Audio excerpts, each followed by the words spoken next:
Eu vou passar a palavra para o companheiro Rossano Cesipe, do MAS, para que ele faça o seu pronunciamento. Esse negócio aqui é meio estranho, porque quando para de falar, ele desliga. E conseguir ligar de novo... É melhor assim, então vou continuar falando até ele desligar sozinho. Bem, boa noite a todos e a todas, companheiros, companheiras, camaradas. E essa palavra camarada já explica tudo, né, porque não precisa fazer especificações de gênero. Primeiro fazer uma saudação a essa mesa, né, porque essa mesa aqui reúne talvez aquilo que há, espectro que há de melhor no movimento sindical brasileiro hoje, que é o espectro que continuou na luta, que não se entregou às benesses do Estado, que não aceitou cargos na esfera do governo, como aconteceu com muitos militantes do movimento sindical ao longo aí dos últimos 20 anos. Aqui está o espectro que resistiu a todas as dificuldades do movimento sindical. E não só do movimento sindical, mas também do movimento social, como os companheiros militantes do MST, que também hoje é um espectro significativo do campo da luta. Saudar todos os participantes do EBEM, do 5º EBEM, e que essa potencialidade crítica na produção do conhecimento se transforme, se materialize em ação política da classe. Porque tem acordo com o SCAP, no que ele se refere à relação à universidade, mas assim como a universidade, a escola pública, é um espaço de disputa onde nós não podemos abrir mão, né? E a realização desse evento, no Elefante Branco, quando eu estava aqui, era como a gente chamava isso, né, o Elefante Branco, né, também é simbólico realizar essa discussão nesse espaço aqui, que é um espaço que tem o Santander ali embaixo, onde o lanche lá embaixo é um absurdo, mas não tem nada perto para você comer, tem que comer ali embaixo. Né? Então é importante esse evento se realizando aqui. Então por isso não basta só a produção acadêmica, é preciso que ela se materialize, né, em ação política concreta na transformação e superação do capital. Eu vou aceitar a provocação do SCAP, né, em relação a dar a nossa análise, a nossa avaliação em relação ao que foi a tentativa de casamento entre esse processo aqui da tentativa de construção de uma nova central. E como o Índio bem colocou, isso faz parte do processo histórico de desenvolvimento da luta de classes no Brasil.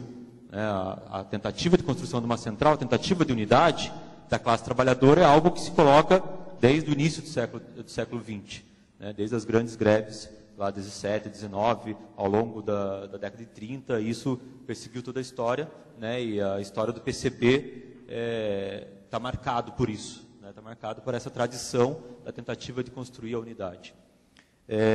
E construir uma ferramenta de luta capaz de dar uma efetividade maior à luta de classes. Nós iniciamos o ano de 2010, portanto, com uma certa certeza, eu acho que podemos dizer isso, que nós tínhamos uma certeza, e que estávamos confiantes que nós tomaríamos a história nas nossas mãos. Estávamos confiantes disso.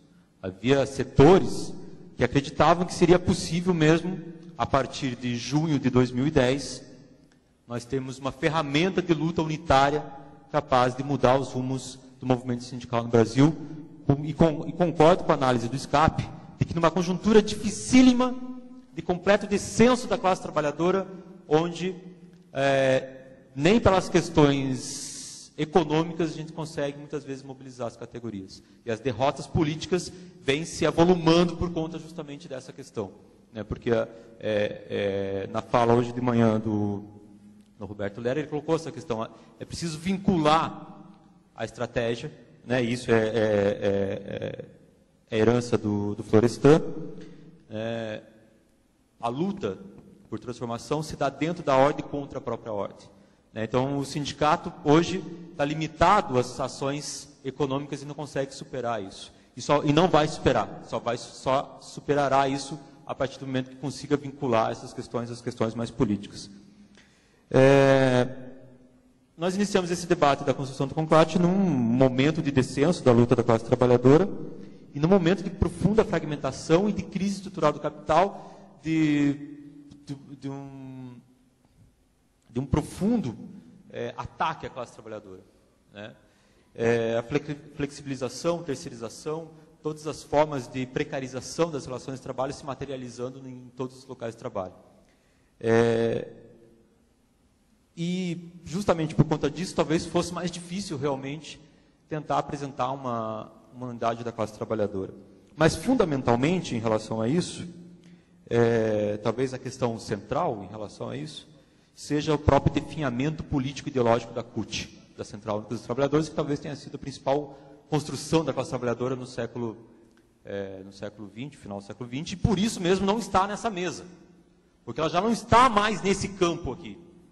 Ela já abraçou o governo, já abraçou a estrutura de Estado. E o ponto que talvez tenha culminado com isso, que tenha levado que tenha caracterizado isso, foi o reconhecimento das centrais sindicais pelo Estado. As centrais sindicais passaram a receber, no ano passado, 146 milhões de reais do imposto sindical. Essa era a briga que estava colocada pelo reconhecimento, não era outra coisa. Então, o reconhecimento da central, o fato da CUT não estar mais nesse campo, representa justamente outra debilidade nossa. E é justamente a falência da CUT, enquanto central sindical, que coloca o debate da reorganização do movimento sindical. E que foi isso que nós tentamos fazer desde 2008. Inclusive, o diagnóstico corretíssimo de que o enfrentamento às contras-reformas do governo Lula se dariam por fora da CUT, levou à construção ao seminário de Louisiana em 2004, se não me engano, e a formação da CONLUTAS, da Coordenação Nacional de Lutas, que não era uma central, era, como o próprio nome já dizia, Coordenação Nacional de Lutas, e nesse mesmo contexto a formação da Intersindical Unitária, de uma única central, única intersindical.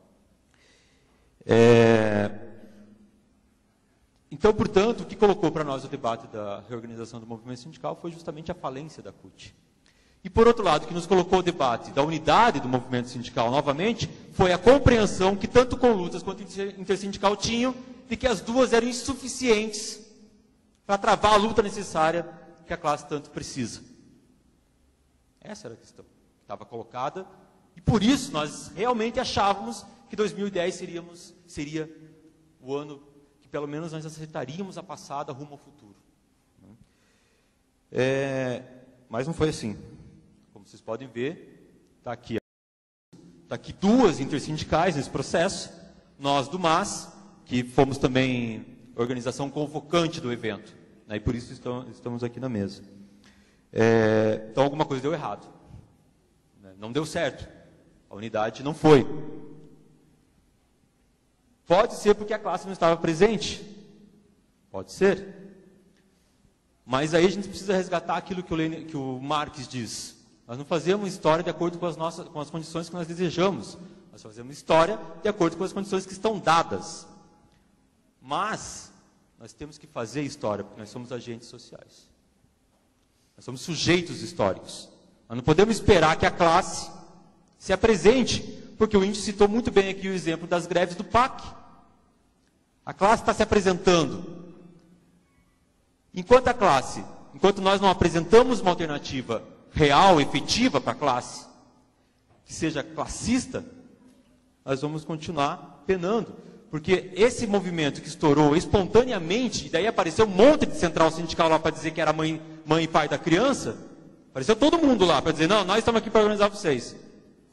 Mas nenhuma tem a efetividade capaz de levar aquela luta ao enfrentamento consequente. Bem, portanto, a nossa avaliação do CONCLAT é que o CONCLAT não terminou. E não terminou por uma falta de habilidade política tremenda na condução dos trabalhos.